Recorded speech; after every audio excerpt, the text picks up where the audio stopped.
Thank you to everyone in attendance today and to those of you watching the live stream and the Partners in Health folks all the way back in Boston, Cambridge. Could be Rwanda, Could Haiti, be Rwanda, Haiti, all over the world. So welcome everyone and thank you so much for joining us.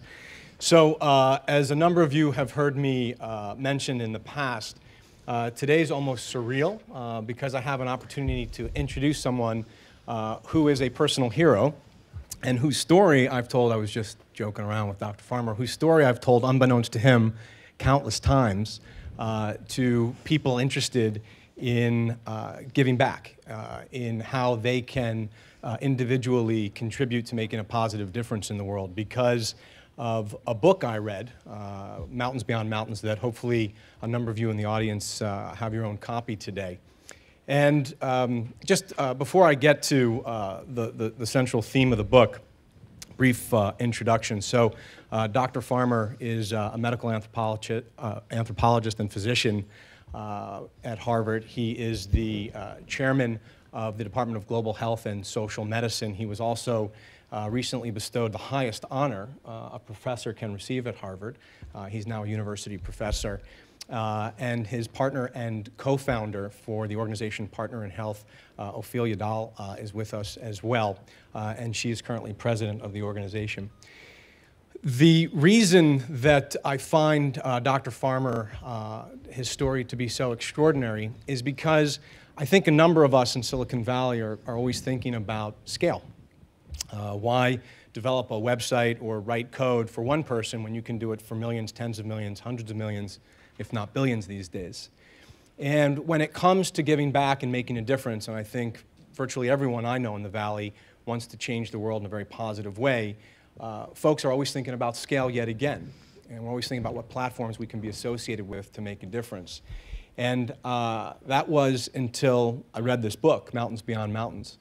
And long story short, in 1987, Dr. Farmer traveled down to central Haiti, which is one of the worst, most impoverished areas in the Western Hemisphere, if not the most impoverished area in the Western Hemisphere.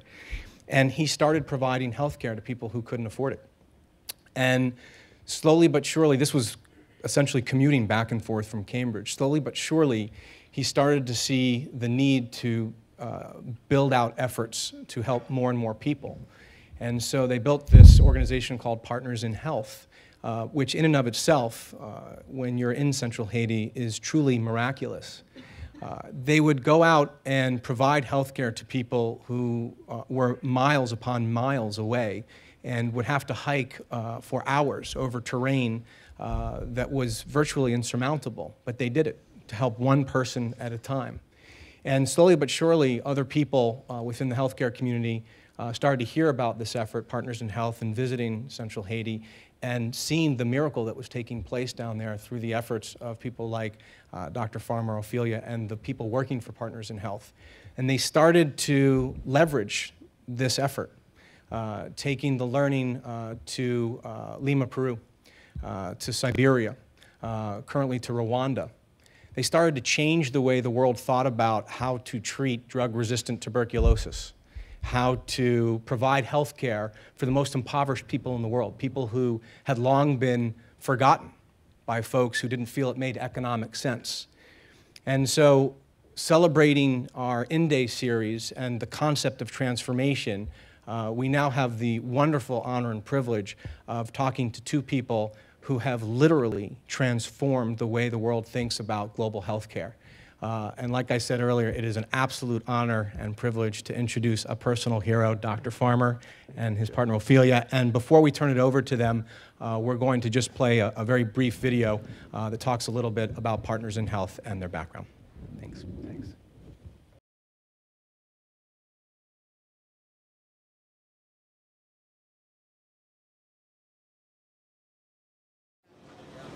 Allo patient, puis me devlo elle tu passer demander la roulette. Besoin roulette parce que il pas lésion bon. On comprend. Me battre le matin. Tout profiter arriver elle. Encore qui j'aime. Mais elle pas marcher, elle pas parler. Oui, yo gen moun ki pa pase se faux pied m'gen. M'di bon pied, m'gen moun m'di faux pied. Typically with an earthquake, we saw very serious crush injuries that resulted in amputations. But we had incredible surgeons, surgical teams who came, and we had truly incredible patients. Mi kite pi ou do kay kote m'chita se li tombe sou pi m'ya tou le deux pi m'kaze. Bon m'dal l'hôpital général. M'en sort l'hôpital général, me vin l'hôpital me balè, yo coupe tous les deux pi. Pendant qu'elle a secoué, pendant que le monde tout en qu'elle a secoué, tout en ça mieux à descendre. M'a descendre, on allait me descendre. Mais après ça, me vinn un bout bloc qui sous pied moi. On allait me passer même sentiment pied écrasé. On allait me tourer les pieds, on allait me sortir me venir écraser. Des problèmes en après, des problèmes parce que m'pas penser me marcher encore. For some of our people with amputations, we were able to get them prosthetic limbs within about 6 weeks. Spaghetti! Carmen and She Love stand out as two of our most courageous patients. L'ennui, il faut plus vite peut-être le camper, moi je marche à camper parce que je n'ai pas appareil dans ça. Et puis je marche à camper. Il dit on va déranger pour camper. On m'y arrête pas déranger. On est à la bombe chaude, jouer boule. Et puis tout ça, t'es plus encouragé pour me faire effort. Juste même que puis on t'a fait mal, de faire effort marcher quand même. Malheureusement, patient, motel marché, je conduis sur la roulette là, je parle avec elle. Pour madame qui j'aime faire marcher, s'il pas fait mal, est-ce qu'il m'a couru, est-ce qu'il me fait tout ça, j'ai besoin avec elle? Je me dis oui.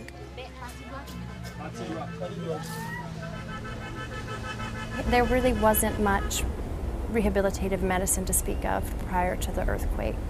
And so now Zamni La Santé is committed to putting together a rehabilitation service that is absolutely community-based. So people like Carmen and She Love are trained and hired to be community health workers, and they go out into the community and accompany people who need physical therapy and rehabilitative medicine. Oui, parce que je veux me changer, parce que je pense que je ne peux pas marcher, je viens marcher. Je fais tout ça que j'ai besoin. Je veux me changer.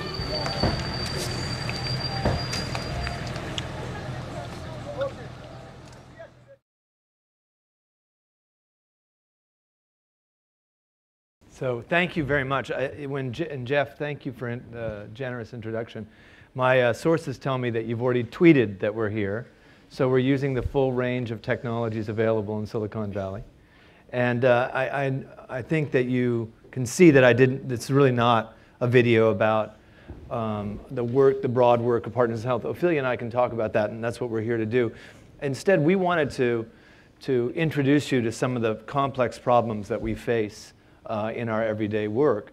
And to go back to Jeff's question of scale, there's a sort of fetishization of scale in public health, and in many other, in business as well. It's kind of an uncritical discussion. We had breakfast with Reed, and we're just talking about the way that scale gets discussed really doesn't always have room to accommodate this kind of complexity. So one way of bringing things to scale, of course, is to engage people like those two women you just met, Carmen and She Love, in the work itself.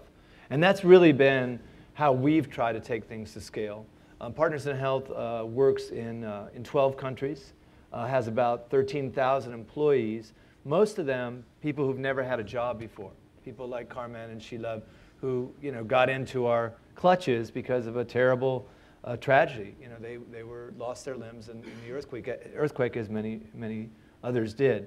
But what we really wanted to do today is not just talk about our work, but to really talk about some problems that we're facing now as an organization. And I suppose we've always faced them. You mentioned 1987. We actually met, Ophelia and I, in 1983 in Central Haiti, and have been really scheming and working together ever since to try and ask questions. What do you do when you face complex health problems in places like rural Haiti, or rural Rwanda, or mountaintop Lesotho? or a prison in Siberia, or poor neighborhoods in Boston, or Navajo Nation. Everywhere you go, in rich countries and in poor countries, you meet people who have complex health problems. And that's really what we're trying to do a better job at tackling. The big complexity for us right now is how do we sustain this work over time in post-earthquake Haiti. Even though, as I said, we work in 12 countries, so we're just as concerned about how to reduce maternal mortality in Lesotho or how to introduce cancer diagnosis and care in rural Rwanda. That's every bit as compelling to us, but really the earthquake in Haiti, as many of you know, really changed the way that we work, the work that we do there. And I'll just give two quick examples. But also, we're facing major challenges still around, as Jeff said, around quality, scale of the work, and how to keep it going over time, which is, in jargon, also fetishized, is sustainability. So these two problems we want to put before you, because we think actually we don't know the answer to these questions, and we could choose 10 questions. But we think there's some things that we can learn out here in Silicon Valley. And just the examples I'd like to give is what should we do in the earthquake zone? Because Partners in Health had become, in between the time that you were reading about, Jeff, let's say the 2000, 2002, in between 2002 and the earthquake, which happened on January 12th of last year, Partners in Health had become the largest provider of health care to poor people in Haiti, working with the public sector, the Ministry of Health. So we had no choice, we thought, but to go into the earthquake zone. We had thousands of employees, all of them Haitian, more or less, most of them Haitian, who wanted to help, as we did.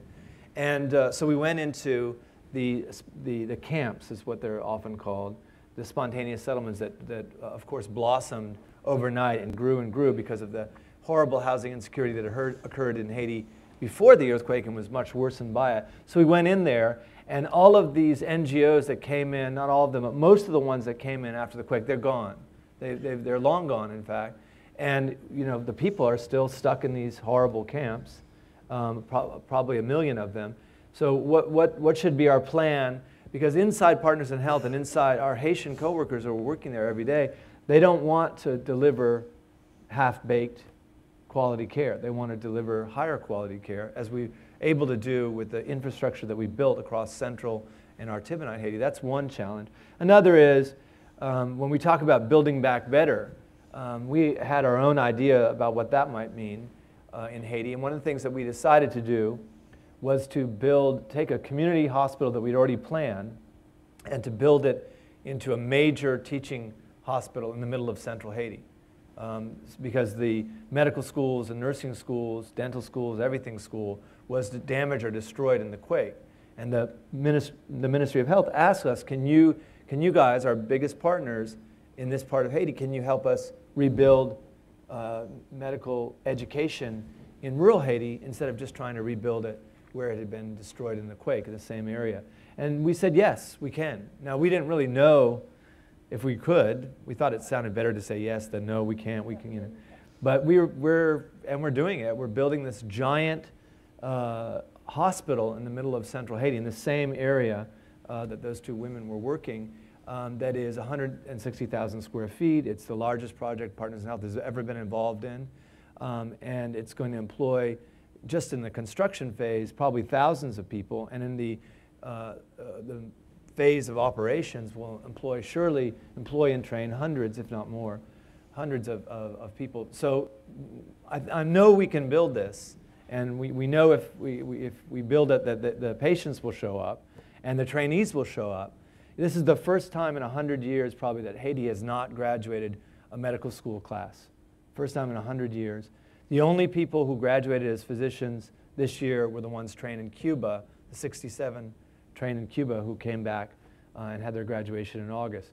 But there's a serious long-term set of problems that we think we know how to address in part, but we know we don't know how to keep them going robustly. So those are a couple of things that we wanted to do rather than give a talk to such a, I was going to say LinkedIn crowd, but that's kind of a jazzy term I just picked up from Bill Hellman, who's in the back. By the way, we want to introduce Bill Hellman, who thinks that he's a venture capitalist from Cambridge, Massachusetts, but he really works for us. And Cassia Holstein. And Cassia Holstein, who maybe you could raise her hand, who is one of the people, stand up a second, one of the people who started the Clinton HIV/AIDS initiative almost a decade ago, and was living out here and is now bitterly regretful because on December 27th we convinced her to move back to Cambridge, where she had been a student, and it only snowed for every day for about 2 months. So she's reminding us how great the weather is. So anyway, that's what we want to do, is we want to have a conversation.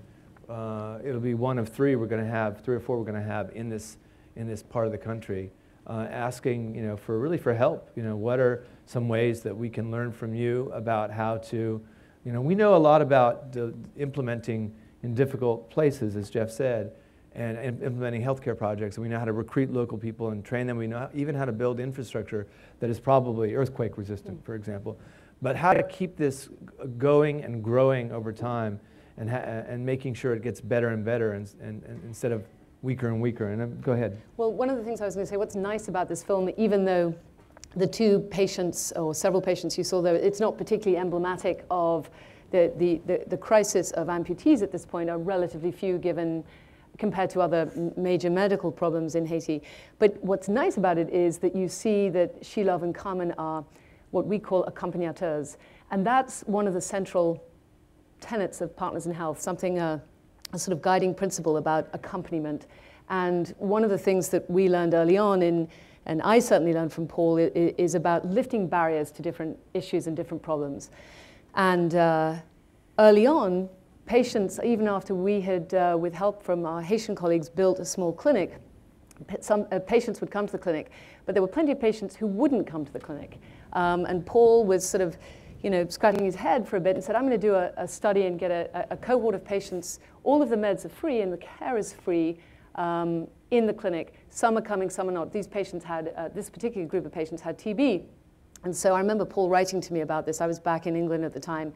And he said, I'm going to give one group of patients the same care, except one group I'm going to give some money so they can get travel fees, a donkey fee, and some money. We introduced the term donkey rental fee into the medical literature, it's true. I might add. And DRF. Direct cash transfers for food.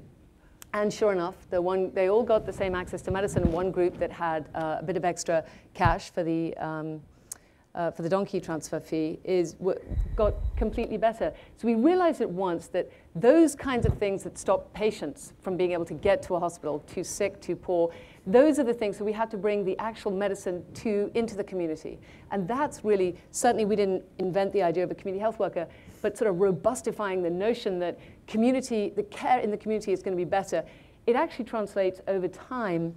We have, in the arena of 8,000 community health workers now around the world, all of them paid. So it also helps them, with their own, their own economic standing. It also, shows that this is a model that could be used in this country. Actually, if community-based care took place in the homes here instead of in the emergency room, we'd be a lot better off. So lifting those barriers, finding out that accompaniment, which at the time is thinking about community health workers in the home, but also we realized accompaniment is so much broader than that. We have been accompanied each other. Patients have accompanied us, often far more than we've accompanied them. Partnerships, and accompaniment is sort of broadened in many ways into the notion of partnerships. And as Paul often says, we called ourselves Partners in Health for a reason. We knew that however committed we could be, we wouldn't be able to do this work without a broad number of partners to be able to help us lift more barriers.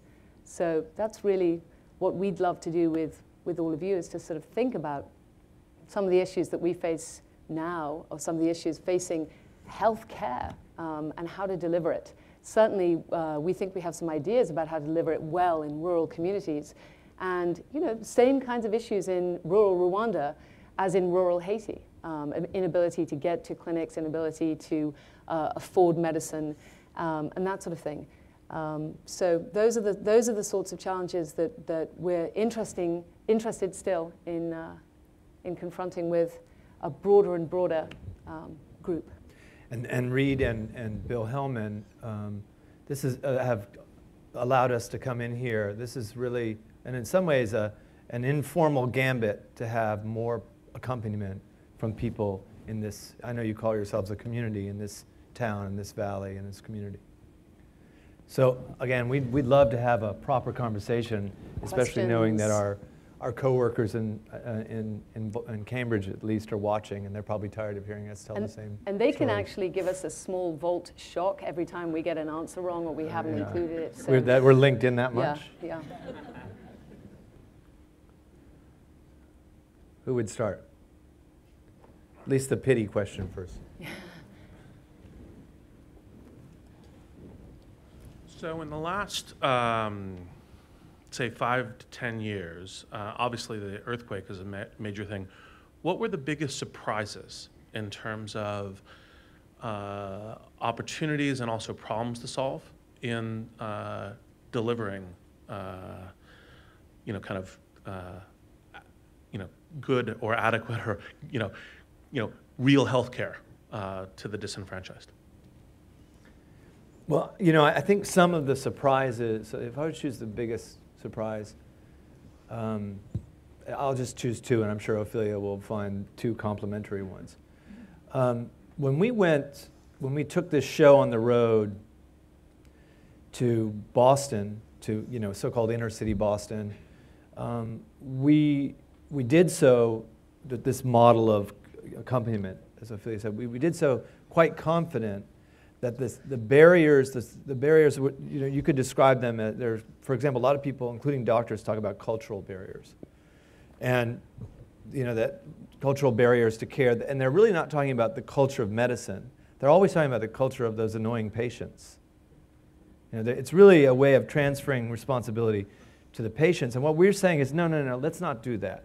Let's not say if there's a failure of the medical system, it's the fault of the patient. Let's say it's always the fault of the system and the providers. Let's just take that responsibility. So when we took the show on the road back to Boston, we had a pretty good sense that it would really improve the quality of care that poor people in the United States were receiving, poor people with chronic disease.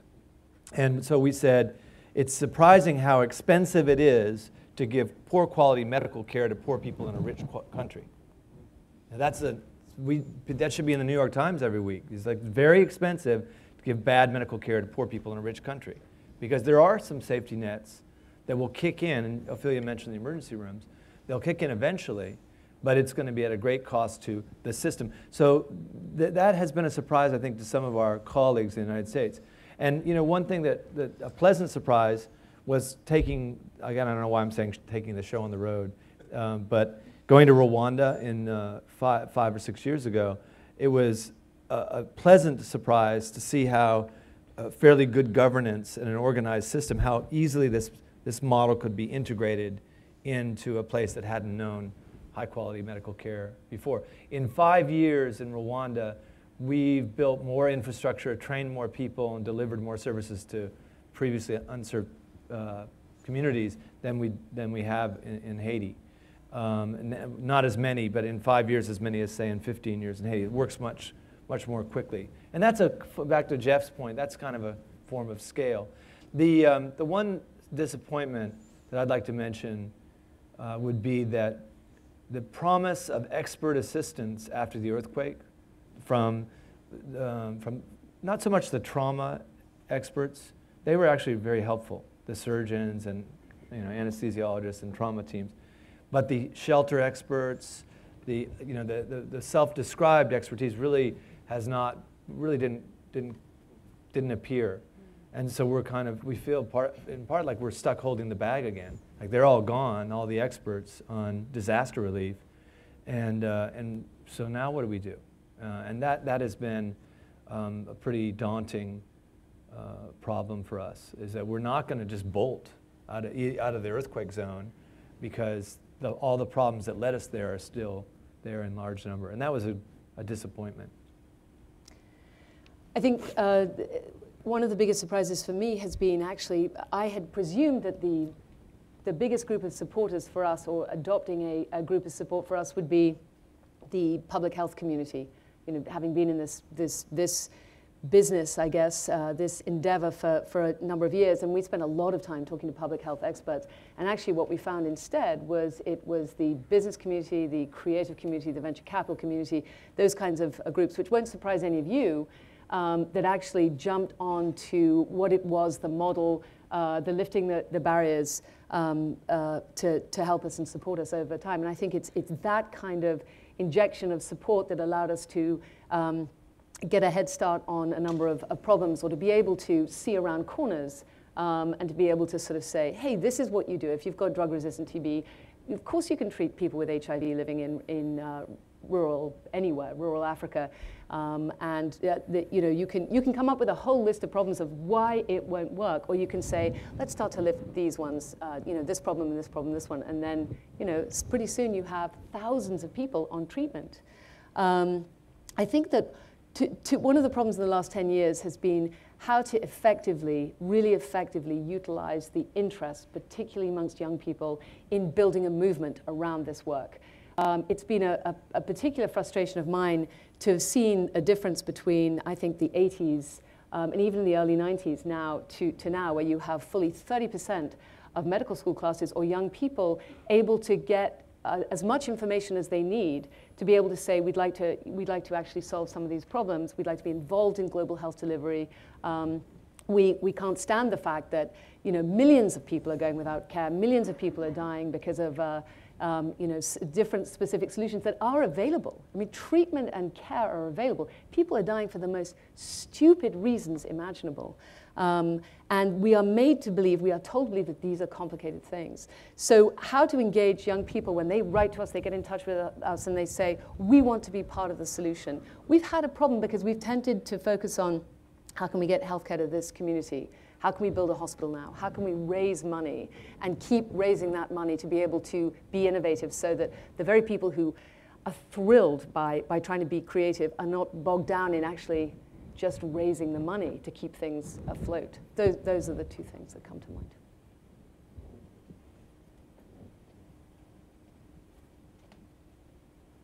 Hi, welcome. First of all, I'm reading the book right now, Mountains Beyond Mountains. Love it, and I can totally understand why you're Jeff's hero, because it's awesome. But question for you is that there's a part in the book where you're helping out one of the hospitals, and a woman needs a blood transfusion, and she has to get charged for the blood, and then you decide you're going to go build your own hospital where they don't have to charge. So question is, do your hospitals currently, I'm assuming they're free care? How do you deal with hospitals in the same areas that charge, and does that keep people from going there? Do they all swarm to your hospitals, and how do you deal with that? That's a great question that, you know, I should have, I remember that story now. That was actually probably 20-something years ago, that epiphany, or which happened in another southern Haiti, in another part of the country, and again, I've seen it unfortunately so many times since as well. You know, when you'd hope that you would have removed that. This is a woman who did die in childbirth with malaria, and so did her unborn child.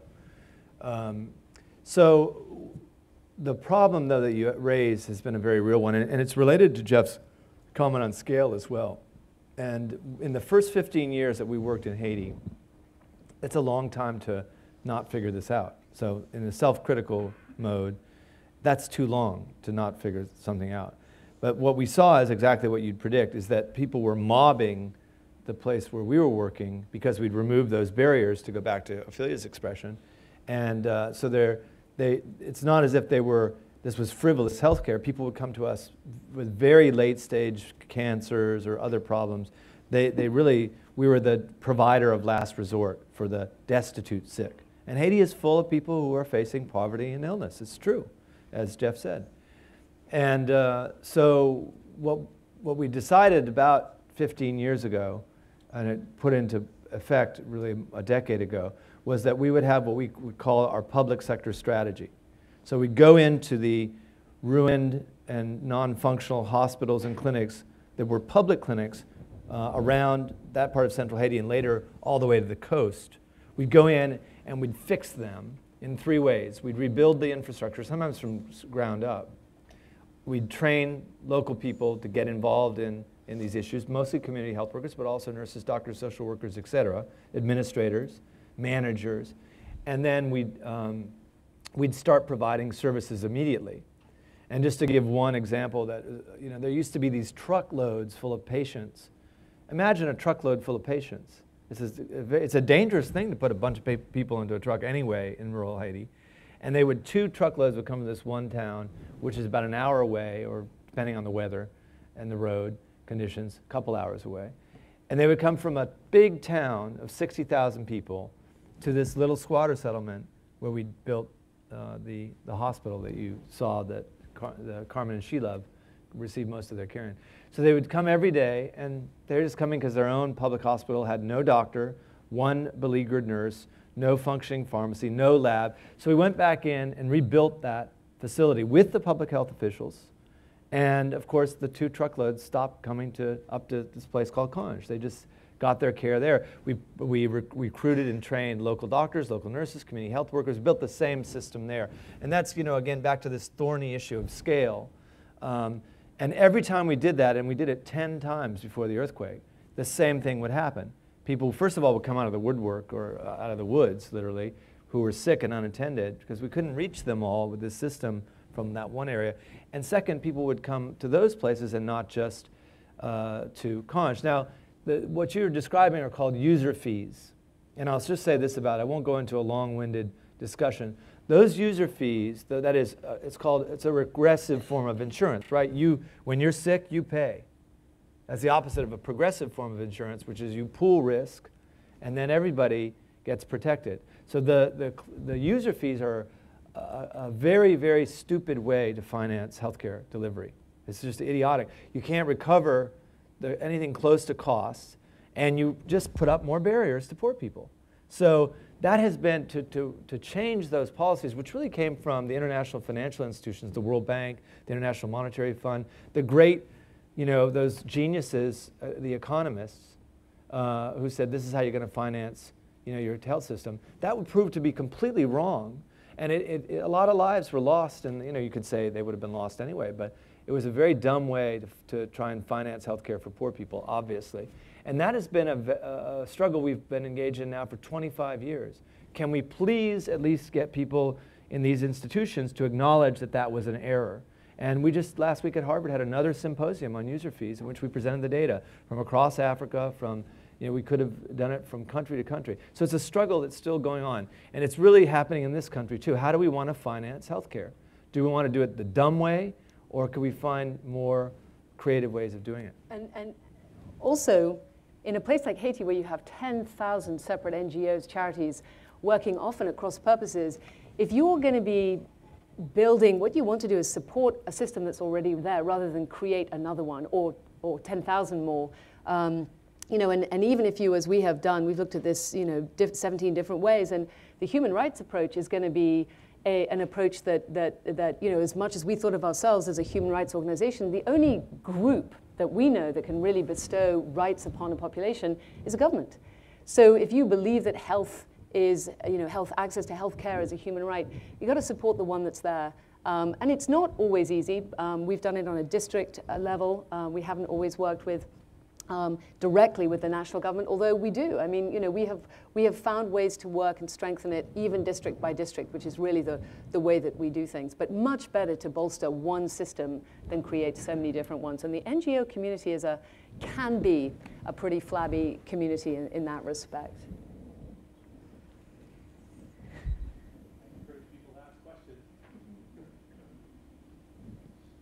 We'll be heard if you don't. So 2 questions, potentially somewhat related. First, the 2 of you and Partners in Health have inspired countless people around the world. I'm curious where the 2 of you draw inspiration. 1, and 2, the adversity that you faced and continue to face in terms of accomplishing what your mission, what you're setting out to do, at times has been, it's unfathomable, at least to folks who've never experienced the challenges that you faced. I'm curious how you continue to go forward when faced with some of the adversity that you see. Oh, I'd say that I get inspiration from the extraordinary team of colleagues. And even when times are really, really tough, I think if you can turn to, I mean, one of the first things that I learned, lucky enough to meet Paul at 18 in the middle of the countryside, is that if you have someone to do this work with, you can face just about anything, even in really, really tough times. The team has now expanded, and you can draw inspiration from extraordinary people working in these situations, people who have faced time and time again very, very difficult situations. And you sit down with a team of people and try to really work out these things. So I would say my colleagues, certainly in Boston, but also in the different countries, are the ones that have continued to inspire me. Me too, Jeff. And I was just thinking of a particular colleague, although I had so many just came to mind while Ophelia was talking. We've worked, and I very closely have worked with a woman in Haiti who when she was 18, survived a massacre in Port-au-Prince, an attack on a church, if you can imagine. And she was inside the church for church services. And it was a very political mayhem. And at 18, she sort of became a political refugee, started working with us and in Boston, and then we went back to Haiti, and we've been working together ever since. And the things that she has survived herself and endures now, just trying to do the logistic work. She's a kind of unsung hero of the work. But I find, just giving this one example, I find her terribly inspiring. And then I know people like a Sudanese doctor in Lesotho who works with us. I find her inspiring. My colleagues in Boston, an infectious disease doctor from Ireland who has been working in Haiti for almost 9 years, who saved lives on the night of the earthquake because she found herself in a meeting where the building collapsed. And it wasn't so much that what she did on that night as it is her decade of commitment to this work. And then the other thing I would add, and I feel very lucky in this regard, is that I'm a teacher. I mean, I'm a volunteer for Partners in Health. I don't work for Partners in Health. I never have. I have a day job, which is to be a medical school professor. And one thing that pulls me back from the brink sometimes is being around young people who are 22 years old, say, and who are full of a kind of native enthusiasm and optimism that is perfectly appropriate for their age, and they've been very helpful to me. I look at, there's a cholera outbreak in Haiti, for example, as you know, and I just sit there and fume, about how outrageous this is that we can't find more allies for more imaginative and aggressive responses to stop cholera in its tracks. I mean, it's not a little country, but it's 10 million people. I mean, it's the size of Maryland. How impossible must it be? And then to see the enthusiasm of some of my students about tackling this and working on projects or writing up papers, it's also very helpful because so you've got your colleagues. So that's and put this in almost sociological terms. You devolve responsibility outwards towards the periphery, right?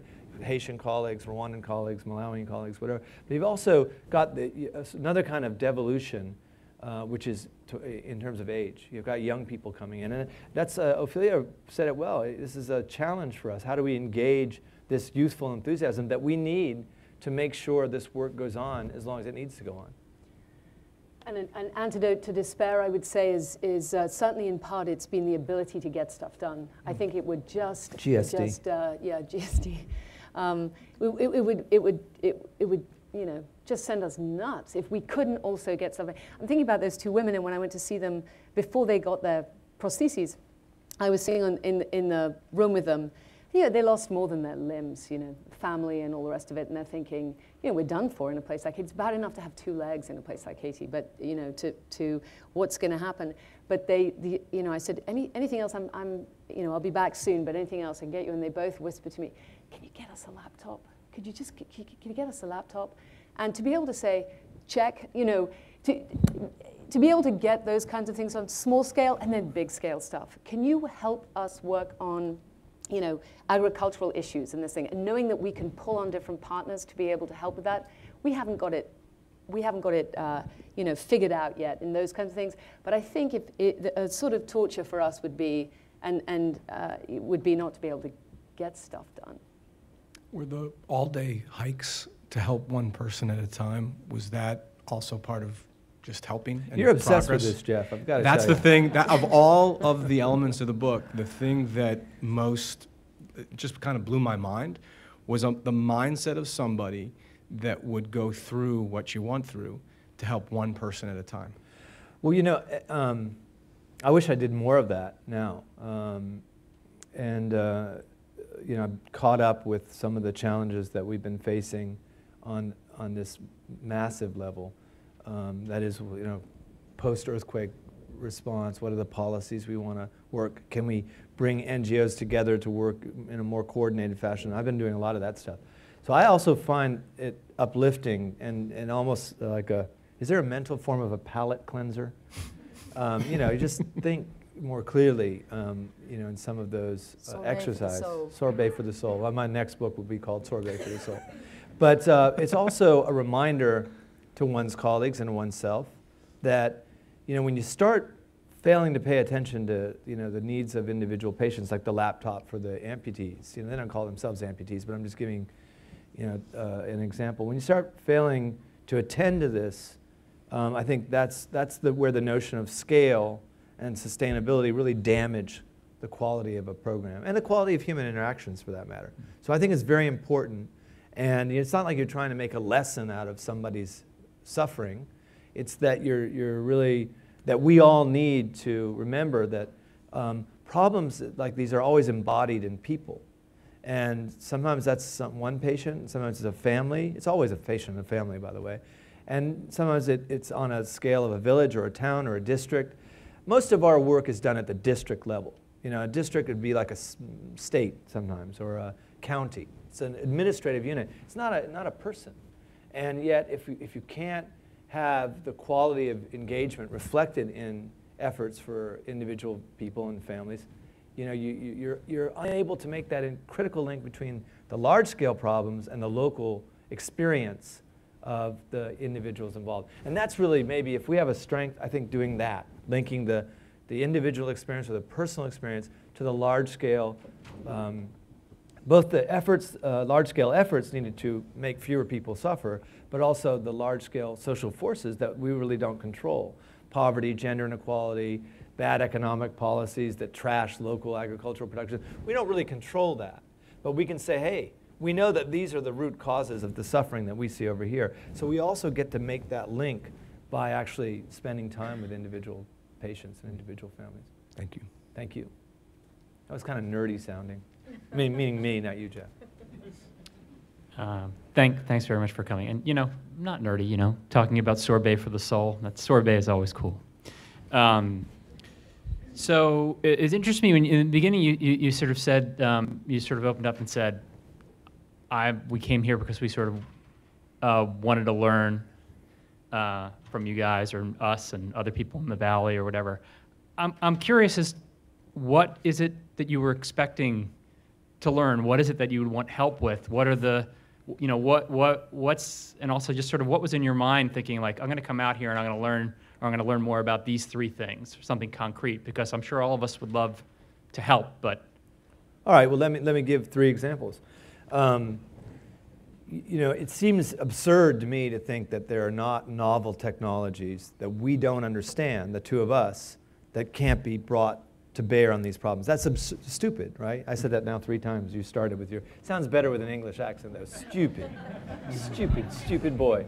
Anyway, it's absurd to imagine that there are not technological innovations that we don't understand that need to be brought to bear. I know that from being a physician. It's absurd to imagine that there are medical problems, like say lymphoma in children in Rwanda, in Africa. Just to pull something out of I've been thinking about it. I have a patient with lymphoma. It's ridiculous to think that that's a problem that cannot be tackled. Mm-hmm. If you can put someone on the moon, you can certainly deal with lymphoma in Africa.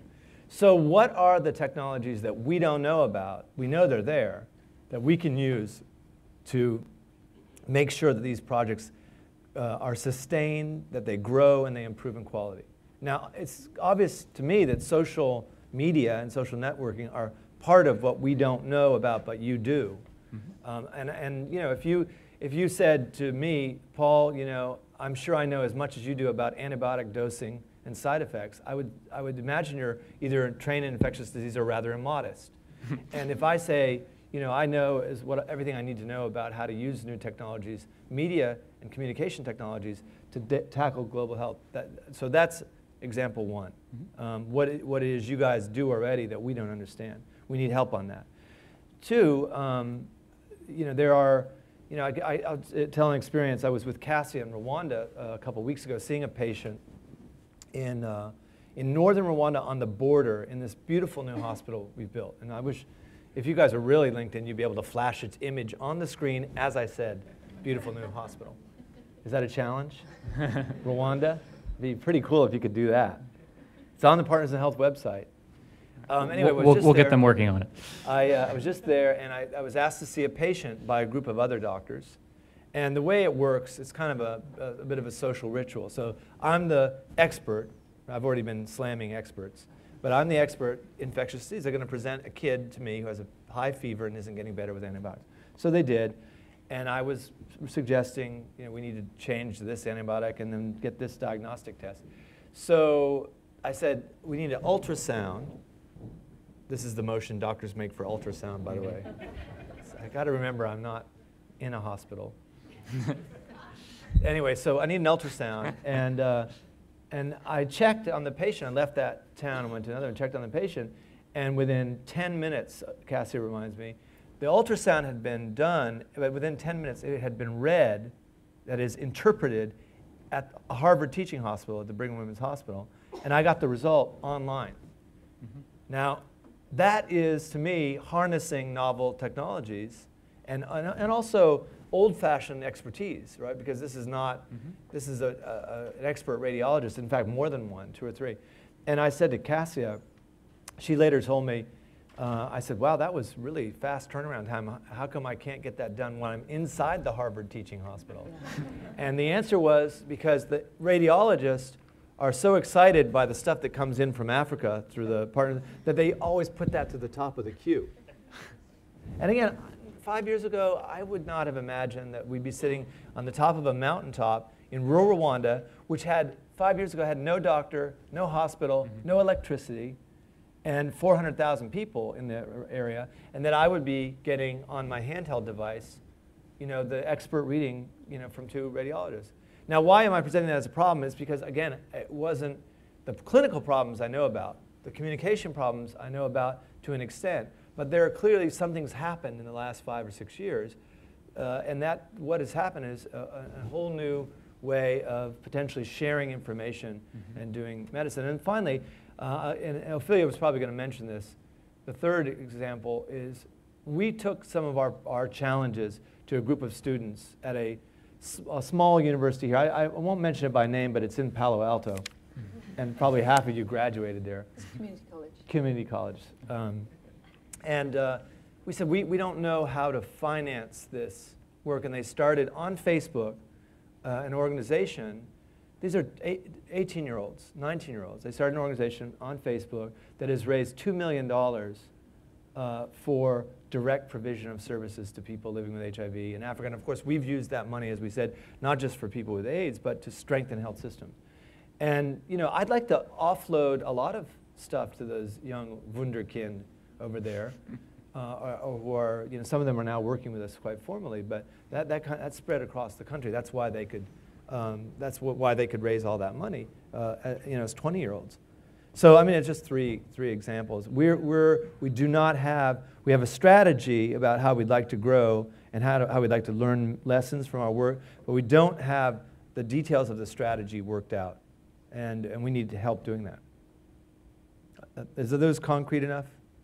Yeah, that was great. Unfortunately, I'm the lawyer, so I'm not so good at actually providing the answers. But Deep, who's our head of product, is here. He would be able to help with some of that. Creates barriers. Hi, I I wondered if you've seen the need for rural healthcare in Haiti change since the earthquake, and I wonder if that has contrast with Rwanda, the needs there. Like, are people afraid of living in cities, so they're moving out, or I wish. that kind of stuff? Yeah. I wish that were the case. Initially, that's what happened, and maybe Ophelia has something to add to this.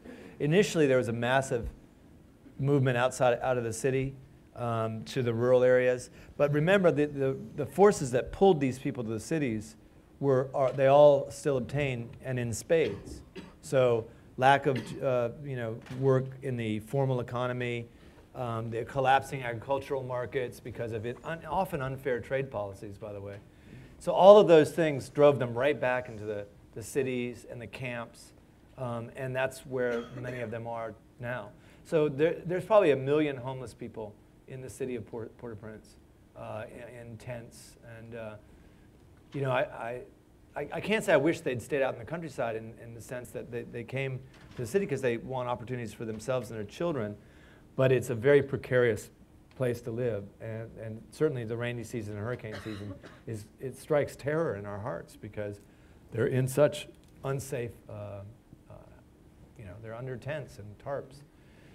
So the need for rural health services increased, and then it was also increased by the cholera epidemic, I've got to say. When you have 300,000 cases of cholera in the course of 3 months, you got a serious problem in rural Haiti where the water insecurity is worst of all. And then in rural Rwanda, I think the rural initiative that we've been doing with the Clinton Foundation and the Ministry of Health has been going very well. And we're seeing huge returns on our investments there. How did I sound, Bill? I sound like a little junior venture capitalist? He's not listening. Anyway, so we've seen a lot of improvement in the quality of care that's being offered in Rwanda, but also I think in the numbers, maternal mortality, infant mortality, juvenile mortality, et cetera. The data suggests it's working very well, what we're trying to do with our partners there. And so we're going to have to keep at it in Haiti, but also, again, have a strategy, an urban strategy. As a collective, like Ophelia and I can't issue a dictate or a papal bull that says you will do what we say on our urban strategy. We have dissensus. We're not all in agreement about what should be done.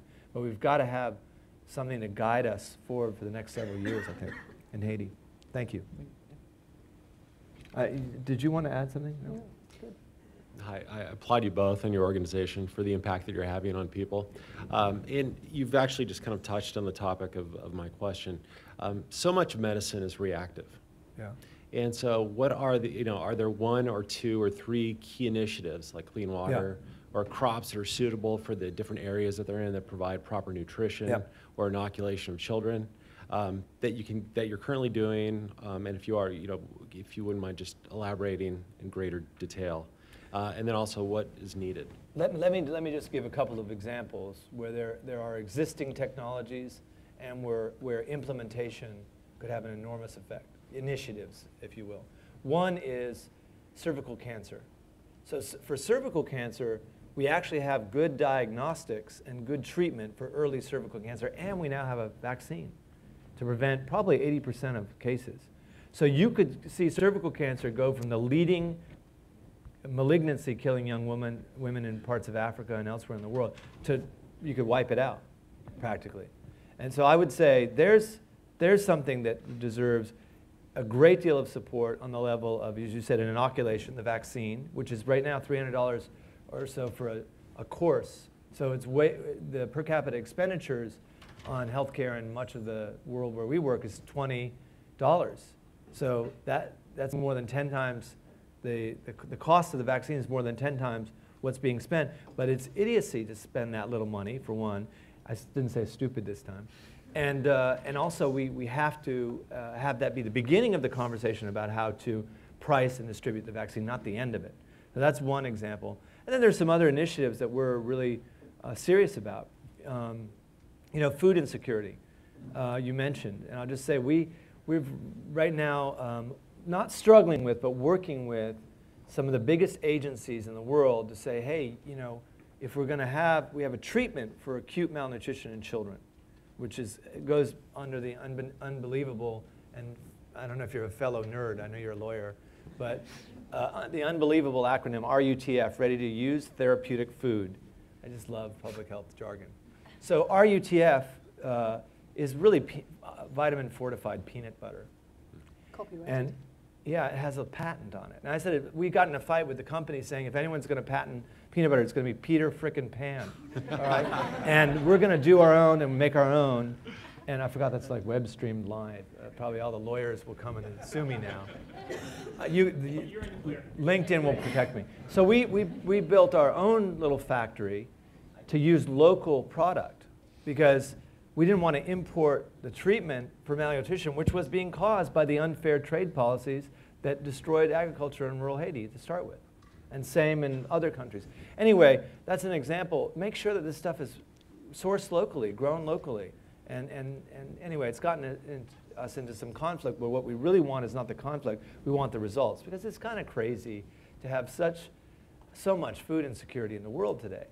Yeah, there are a lot of people living there, but some of the most crowded places in the world are fully food secure, where others are, on the edge all the time. Neighboring countries in Africa, you have one country that has food insecurity and another country that has food insecurity. So you don't want food sovereignty to go too far, to say it has to be locally sourced. You have to have, obviously, mechanisms to be supple. But those are just a couple of examples from the arena, you say, where we are trying to push forward initiatives that we think are good, not technological fixes, but they're good fixes that have technology in them. Thank you. Thank you. Hi, thanks a lot for coming today. Thank you. I have a comment and a question I kind of wanted to ask. It's about social entrepreneurship and kind of the mindset in the business world where everything's about a return on investment. And it seems that the barrier perhaps in Haiti is not whether there's experts that exist or supplies that exist, but getting access for those people. And so another example I'm thinking is like pharmaceutical companies where they spend huge chunks of R&D and advertising on maybe elective medicines, like Viagra comes to mind, and not malaria treatment. And so my question is whether we should incentivize or try to incentivize entrepreneurs to provide sustained care and resources without a promise of ROI, or if we need more mechanisms like Partners in Health and others that can create sort of semi-self-sufficient or completely self-sufficient programs divorced of ROI. Yeah. Well, if I can give part of my answer, and I'd like to hear what Ophelia has to say. One is that we don't really know how to measure ROI. It's like a bullshit term, And so if we can't figure out how to have a more expansive notion of what a return on investment really is, what does it look like? What does it feel like in a village, in a town, in a country? And I'll just give examples from our own work. We were told that fill in the disease blank here. You can't treat AIDS in Africa because it costs too much and you won't get the proper return on investment. Clearly, the people who were saying that, and they were saying it in print and in public, they weren't even embarrassed. Clearly, they have no idea how to measure return on investment because you have 14 million orphans, and AIDS orphans in Africa. So you have social costs that are enormous, no matter what you regard as the system, right? And so one thing I think we need to do, and I believe social entrepreneurs, if they're really going to be social, they need to understand social costs and social returns. Like, what is the cost of having, this champagne glass kind of economy? I don't know. I mean, I'm not an expert on social capital, and I don't know about, but I know that it's very hard in Haiti to have this kind of split between the rich and the poor. It causes enormous social instability. And there's a cost to it. Repeated, social explosions, military coups, whatever.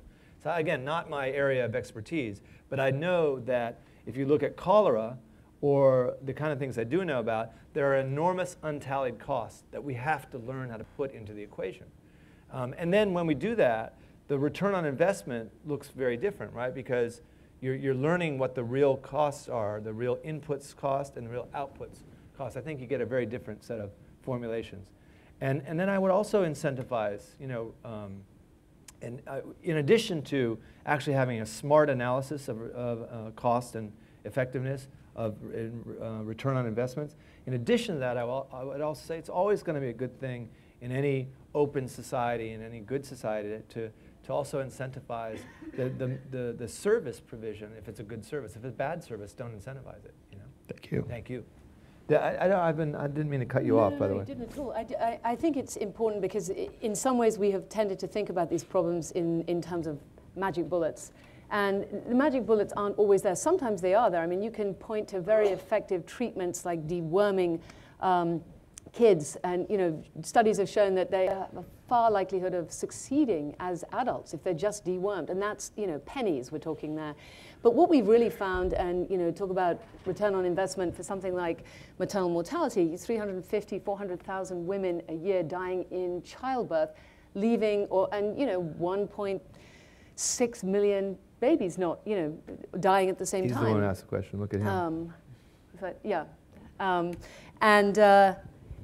I think that if you look at what it would take to actually address some of these things, what we've found is bolstering the whole system, or bolstering primary care, bolstering access to maternal, to modern obstetrics would also open up all kinds of other surgical provisions and things like that. So although we have tended, we for example with AIDS money, we use AIDS money really as we call it a battle horse to strengthen the primary care systems. You can't just do AIDS, and we found this very early on and very movingly when we opened the first clinic, and I sat in on some of the consulting, and women would come in and they'd say, what's the problem? We're so used to being, saying, well, I have a pain here or this, and they'd say, well, my children are hungry.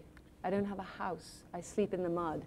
And unless you can find ways to fit those sorts of things on a prescription pad and not make it seem like, oh my God, the problems are so huge here, we're not going to be able to solve it, but rather say, primary care is not so difficult. Building houses with the right partners, that's not so difficult. I think if we all analyzed how difficult it is to raise children and said, oh God, it's so difficult, you're going to have problems here in this way. Get rid of them. Yeah, get rid of them. I mean, it would be a tricky world. So I think that I don't know that there are magic bullets, and one of the things but there are also there's a treatment plan as well, and it's usually building a platform, to tell you the truth, building a platform that has several components to it. It's still pretty sexy though. Well said. So I have a question of reverse scale. So whenever NGOs go out and they do some interesting things, the first question people in the Valley ask is, how are you going to scale? Because there's always a VC behind them asking them how they're going to scale their just companies. Pointing at Bill? General direction. There are 2 or 3 of them out there. But what about the reverse scale, which is you have now, through the course of your work, learned a whole bunch of things. And we have a lot of scaled up systems already. Many of them don't really work very well. An interesting insight was the value of a community health worker versus the safety net of an emergency room medicine, the latter obviously being a lot more expensive. Do you have a set of those kinds of insights that you try to inject in the systems here? And then, how successful have you been in doing that? Yeah, well, thank you. And I think it would be a shame if after 25 years we couldn't answer that question. And a few years ago, we started a program which we've been talking about for close to a decade. Actually, we did it with, we kind of launched it with colleagues at the Harvard Business School. It was called Global Health Delivery Effort. Jim Kim was very central. He's now the president of Dartmouth, but he was very central in trying to launch this as a curriculum. Or what are the lessons we can take, and what's place specific? And I was asked this last night in Los Angeles. What's place specific and what's a generalizable lesson? So that's a great thing to know. And so what we try to do is to develop a series of cases that could be used for teaching. And most of the people who take these classes in global health effectiveness are not working with us in one of these sites. They're in one of the 12 places we are. They're coming from all over the world to Harvard. And some of them are working with us, but most of them are not. And we're trying to formalize that or codify this knowledge. Not to fetishize it. I know I've used that word 3 times, but not to reify it into something too rigid, but at least to codify it. And we also, that's at Harvard, and Partners in Health, we've tried to do the same thing to put some of our, let's just say procurement lessons. How do you procure medicines? What's the smart way to procure them? Put that online. So we have a PH model online, PMO. And we're also trying to have field-based training. We're focused, as you might imagine, on doctors, nurses, managers, community health workers, the people we feel we can train. But there's really no area of our work where we don't need to codify and roll that out in places like Rwanda and Haiti as well. So those are some of the efforts that we've put together over the last few years trying to, yeah, Bill. Can I just add something about scale, because I think it's hard, and I apologize for interrupting. My name is Bill Hellman, I work at Greylock. Yeah, come up to the mic, because you're one of those VC guys. Mic shy. So I apologize for interrupting, but I think one of the interesting aspects of what you do, having seen both sides of it, is that scale is very different to your world than it is to our world. And so if you think about the way we all receive healthcare, we're used to going to a hospital and you see a doctor and something goes wrong and he says, well, come see this doctor, and you need an x-ray, go to this department, and you need a pill, here's the pharmacy. That's scale, that's leverage. There's no leverage like that in rural Haiti. And so it takes days and weeks and months. And so when Ophelia and Paul talk about Conge, which is the subject of the book, which many of you have read, or when you read about, if you go to the website, you read about this new hospital in Mirabelais, this is for the first time scale for this population, which we're all used to. And this is not leveraging users like LinkedIn does, 100 million users. I mean, bravo, that's fantastic. It's just very, very different. I think, for example, I was in Haiti with Paul and Ophelia just a month after the earthquake. And why were we there? Because a graduating class of Haitian doctors was receiving global health certificates. And guess who was there to give them the global health certificate? The dean of the Harvard Medical School. This is scale. This is leveraging all of the work that Paul and Ophelia have done over 25 years and bringing it to a group of 20 Haitian docs who now, excuse the expression, are, Paul Farmer clones delivering care. So there's all kinds of opportunities for scale, and I think we just have to all consider it in a different light. By the way, to the earlier question, which the lawyer asked about, what are you looking for? I actually believe that being here in the Valley is really important because you do think about scale differently, and applying that overlay onto what Paul and Ophelia do is really important. The way they communicate with their patients. They do have computers, they do have access to the internet increasingly. So the way you communicate with your patient populations, your demographics, the way doctors communicate between your sites in Rwanda and Haiti and Peru, et cetera, et cetera. So that's my 2 cents on scale, but I think it's a really important issue and one we're thinking about in a different context. Peace. Phil. I'm done, for now. Hi. There's the hospital, by the way. All right. Woo. It's pretty nice, huh? Yeah. Great.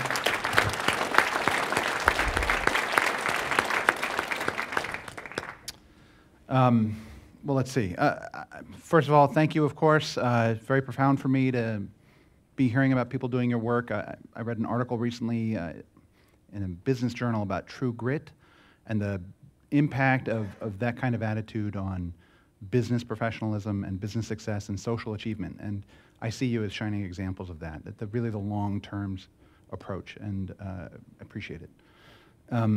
My question was one, you brought up the idea of risk earlier in progressive insurance. And it seems to me, and I'm very ignorant on these subjects, but it seems to me that you have globally very, very high-risk healthcare pools and very, very low-risk, relatively, healthcare pools, and really the dividing line is the rich and the poor countries. And what I was wondering was, are you aware of, and again, I'm very not knowledgeable about this, but are you aware of any efforts on a governmental level between governments to actually consider the idea of pooled risk for some mutually beneficial economic goal between wealthy countries and poor countries so that they can leverage each other's assets to achieve a better healthcare and maybe some other economic benefit as well? That's a great question. I think that the one of the ways, and this is back to Deep's question as well, one of the ways that we've tried to go to scale is through influencing, really pushing for the creation of new mechanisms for dealing with these old problems. Some of the problems are new. Like AIDS, we didn't have that before 1980 probably, but most of them are old. Mm-hmm. And so the first one that, to my knowledge, that has really been transnational, if you go back to the colonial era, sorry, that was a Freudian slip. There was actually some pretty robust investments sometimes in healthcare infrastructure in So the colonial power investing in the, in the colony, it varied from colonial power to colonial power, but you see them, and it's an interesting historical lens on transnational or transregional scale. To my mind, in the post-colonial era, the first mechanism of this sort is the Global Fund to Fight AIDS, Tuberculosis, and Malaria, which is a huge, huge fund, but didn't really begin dispersing funds until 2004. And I don't know, I'm looking at Cassie because she tends to, don't you think that's right? That's the first one of its kind? So that, although the language used was not, pooled risks between rich countries and poor countries, it may well be by some of the people working within that effort. It's moved many billions of dollars into previously unattended problems mostly in poor countries. So that's an example that's worth thinking about. I think it's robust because it's so multilateral. There are projects in, 100 countries. Less political because of that. Yeah, and that makes it less political. If you have a bilateral program between country A and country B, it's a good thing, but it can often be very political as opposed to focused on burden of disease. So I would look at that as an interesting example and one worth supporting also, the Global Fund to Fight AIDS, Tuberculosis, and Malaria. Were you going to say something, Cassia? I was just going to mention Unitaid, another novel financing. Well, could you just take does that work? Because I think it's a very interesting example as well. So there are a few different examples of novel financing mechanisms, none of them at the scale of the Global Fund or PEPFAR, but Unitaid is worth mentioning. It was created by a consortium of countries led by France a handful of years ago to tax airline tickets. The rough numbers were it was $1 a pound or €1 from every economy ticket, I think $50 from business class tickets. And it went into a pooled fund that they used to procure drugs and diagnostics, initially for pediatric HIV, more recently for malaria, severe acute malnutrition in children. But because the law was written into the tax code of the countries, it wasn't dependent on the whim of an elected government. It's a stable, sustainable financing mechanism. And there's a lot of thought and discussion now about similar novel financing mechanisms. Thank you. And that's going to determine, of course, the future of some of this work. So, we're looking for innovation. I mean, it wouldn't have occurred to me, of course, to say, let's tax, let's put $1 or a pound onto a ticket. It was a genius idea. But we're reaping the benefits of that by having people say, yeah, you can introduce this diagnostic, which is, and then it'll be a critically important diagnostic. So we're looking for, it sounds terrible to come to Silicon Valley and talk about taxes. Probably unwise as well. But there are ways of financing this for sure. Great. Thank you. Thank you. Hi, thank you for coming. Thank you. From the book, I really loved the idea of the long defeat. And how do you personally balance that idea with scalability and sustainability? Boy, this book is coming up a lot, Jeff. Where's Jeff? There he is. That was just one conversation, by the way. Now it's forever enshrined in Tracy Kidder's prose. Most of the time, actually, it's not the long defeat, right? Because think about, back to this term return on investment, which I think is important to think of in the conventional manner also. Most of the people who we tend to, like in a hospital like this, now we have a beautiful new hospital, it's public, we built it for the public sector in Rwanda. And most of the people who come into that hospital or the clinics, they have curable or treatable, at least readily treatable diseases. Not always, but most of them. So it doesn't feel like a long defeat every day. It really feels like the easy win, because they're relatively minor investments. That whole hospital cost $4.3 million. That's a pretty low price sticker for a 160-bed, the largest hospital in northern Rwanda. 500,000 people. For serve 500,000 people. And of course, there are people coming from across the border, from Uganda, et cetera. So I just want to underline that. There are times when it feels like, and Haiti is a good example. Haiti's gone through a very rough patch, right? And that rough patch has been going on how long now? 200 years? But there are other places where imagine what you would have felt like in Rwanda in 1994 if you survived to the end of the year. or maybe we're an aid worker or a development specialist or something. Imagine if you were there at the end of that calamitous year, apocalyptic, in fact. You would have said, there's just no way to come back from this kind of defeat. It's going to be unstable and a misery show here forever. I know that's what I would have thought had I been there, because it occurred to me. I was in Haiti in 1994 and wrote a book about Haiti. I was reading the newspapers, and Rwanda was in the papers all the time. And I thought, well, Haiti's really bad, but at least it's not Rwanda. And you should see the place now. They have, in 16 years, they've really transferred, the economy, the GDP has trebled in the last decade. There's been a decade of no violence, of expansion in education, healthcare, private investment, et cetera. There was a truth and reconciliation process, which was very locally rooted in local traditions, and struck many people as pretty damn fair. So I'm just saying, I think the long defeat. Again, I don't imagine being in Poland in 1945 or Germany and so I think it's hard to see forward, and that most of the time there is progress that can be made with just a modicum of and there's been peace in Europe for 50 years since then. So anyway, I didn't mean to get all historical and philosophical on you, but it's important to see victories too. It is, and some of them are shorter, smaller victories, or victories that come more quickly. I mean, and there are still long days or long months where we worry all of the time. But I think that one example comes to mind of when you get to accompany a district, as we have been able to do in a place like Cange. We arrived there, infant mortality rates up the wazoo. It's a public health term too, and being able to do relatively small interventions and then build a clinic and then build a school and then accompany a community. So you give them vaccinations, you provide them with medical care, they learn to read and write, you give them some of the community, jobs, food, water, those kinds of things, all sort of incrementally. And Paul told this story recently. He reminded me of it, that a woman who had collapsed when we first arrived there, of cerebral malaria, could have died 9 months pregnant. And, very relatively small interventions, she survived, gave birth to the baby. And he reminded me that this young kid at the time, when we were just born, is now in medical school in the Dominican Republic. He had come back. We were watching him give a eulogy, actually, for someone we'd worked with for a long time. And he said, "That's Bobby."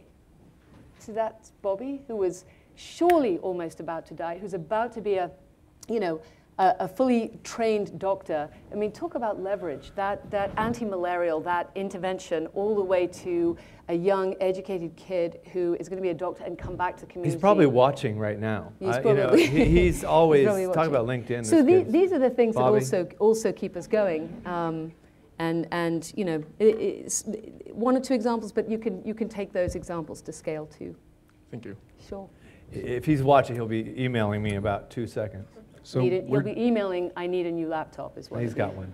We're just about out of time, so this is going to be the last question. Good. It's one more after. Long one. First, I'd like to say your website is actually very engaging. I don't know how you did it, but I like bike riding. I looked what I could do, and there's a bike ride beginning in May. Cool. What I wanted to suggest is I actually had 3 ideas, and I'd like to hear what you thought about it. And I'll start off with the lawyer. He can help, because here's my idea is you guys could help with field trials and get pharma down there. U.S. embassies are technically U.S. soil, so they can run trials through the embassy, and it could be FDA approved. He can work on the logistics with that. Second, three different main ideas: project management, having it open source and on your website. Third, micro interning. That might be a new phrase. You can use it. And then, I mentioned you didn't patent that, like micro interning. Like if one of these 2 gentlemen fund me, of course. And then field testing, right? Engaging youth. You never know, for cholera, right? A simple, one of the parents might be in the plastics industry, and they could do a 8-piece shield that collects rain, something like that. But what I was thinking on for project management is having that on your site and really inversely scaling it down so then it can open up. For example, say what is really important for the cholera epidemic. And then breaking it down into whatever 4 or 5 key points that are then searchable, and people can, at an hour time, solve that particular problem. So then you're going to get your problem solved by 10, 20, 30 people, and then have it done. Another way to do engagement on that is to have a challenge event. If you would pay a person, a professional consultant, 10 grand to go and solve this problem for whatever, 6 months. Instead, have a challenge, and you could actually run 3 challenges for $3,500 each. Math almost works. And then do, again, this challenge, this open source challenge to solve the problem. So you could offer them money. You could also offer them winning an internship at pharma, so they're going to solve a pharma problem, and that will give them a 6-month internship, i.e. then be hired. You could also offer them a guaranteed intern/interview at a medical school. And then logistics, having 3 centers of excellence. You mentioned Boston a lot, but you don't mention anything out here. What about getting UPS integrated? So a lot of these are mechanical things that you're talking about. What's UPS? The logistics company, the shipping company. Oh, sorry. Sorry, it's not medical term. I'm with you. Sorry. User problem solver. FedEx, is that better? That's good. I got you. Having these logistics centers, so then again, kind of micro interning, people can come for an hour, 2-3 hours, and come and help. And then also the students who have this enthusiasm and experts, or wanting to go and you have a project that maybe is 6 months and you break it into 1-week components, and so you need 18 students, however that works, 20 students to go down and kind of fill in that project. So again, it's kind of, you're scaling, but you have 13,000 employees, now utilize the US and Western Europe and others. And then you mentioned the NGOs, being able to do exit interviews of them just for like 30 minutes, maybe send out 2 people, 1 person to help the guy pack, the other to take notes, and say, hey, where were you? What's the status? What were going to be your next steps? And what was your network in the US or wherever, the country of origin, to get that done? So then you guys can continue that work and enroll them. Yeah, that's enough. That's good. And then for engagement, that's not my particular idea. A friend of mine does have a company where there's a way to have a knowledge-based consultant and a ranking. So you could also engage youth by having a point system. So if they spend an hour online kind of doing it, they get 1 point. If they solve the problem, they get 10. If they enroll others and solve it as a group, they get 50, so you get a points. And then you could have pharma donate to their particular, so those all types of engagement you do. Great. Those are Have very you done helpful. some of these already? Some of them we have done, yeah, as you saw on the website. The open source management, we're really trying to push hard. Yep. In a couple of ways. The 2 I mentioned, the global health effectiveness classes at Harvard, which are between the business school and the School of Public Health and the medical school, and through PIH Model Online. Some of those strike me as really novel, great ideas. I just want to say one thing, even though you didn't ask a question. Sometimes the biggest problem in this work is implementation. It's not failure, it's not lack of ideas. Sometimes it is, or technologies.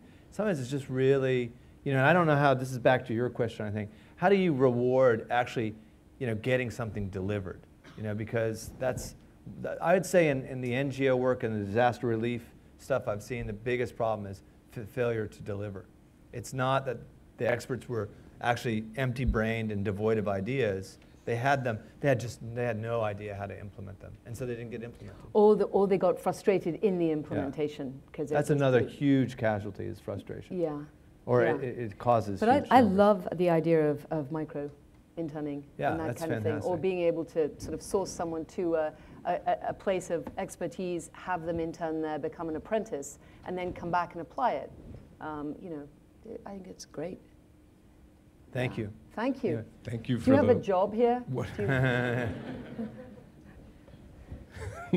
So, thank you for the great ideas. Thank you for the wonderful questions. Before closing, we started by talking a little bit how you wanted to have a dialogue and start to figure out how you can potentially leverage groups like this and the platform to really help you with your mission.